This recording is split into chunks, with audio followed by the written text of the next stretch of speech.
Buenos días, les habla Wilson Darío Marín Madrid, guía de caminadas del INDER de Medellín. El día de hoy quiero invitarlos a que con esa basurita que estamos produciendo tratemos de no llevarla a la calle, sino que con estos materiales, un palito, una botella y estos materiales que se convierten en basura, como son bolsas de arroz, estas mismas bolsas de leche y estas envolturas de galletas, chocolatinas, papitas, las podamos volver en lo que podemos llamar un ecoladrillo. Entonces, para esto simplemente es sencillo. Empezamos a poner esto lo más pequeñito que podamos y lo ingresamos en estas botellitas. Cuando estos ecoladrillos se nos empiezan a llenar, con esta varillita nosotros simplemente lo que hacemos es ingresarla y empezar a pegarla. Ahí las vamos poniendo, pero ahora simplemente es ingresar.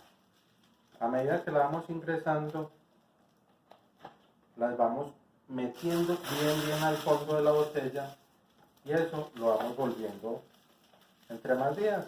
Eso se va prensando y la idea es que esto lo llenemos en su totalidad.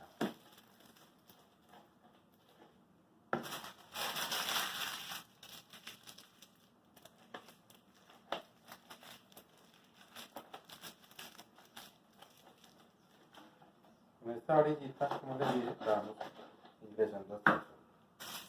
La idea de esto es que se prense lo que más se pueda prensar. Y esto nos va a ayudar a que en la calle esto no se nos convierta en basura. Aquí aparentemente se va a ver lleno, pero esto simplemente porque hay que empezar a llenarla y la vamos prensando. La prensamos y la prensamos hasta donde más nos dé.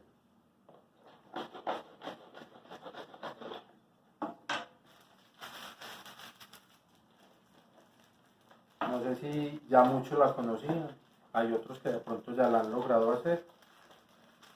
Y tratemos de que en este tiempo ya pues generemos esta cultura de que de esta manera le vamos a ayudar al planeta que tanto queremos a que esta basurita no nos vaya para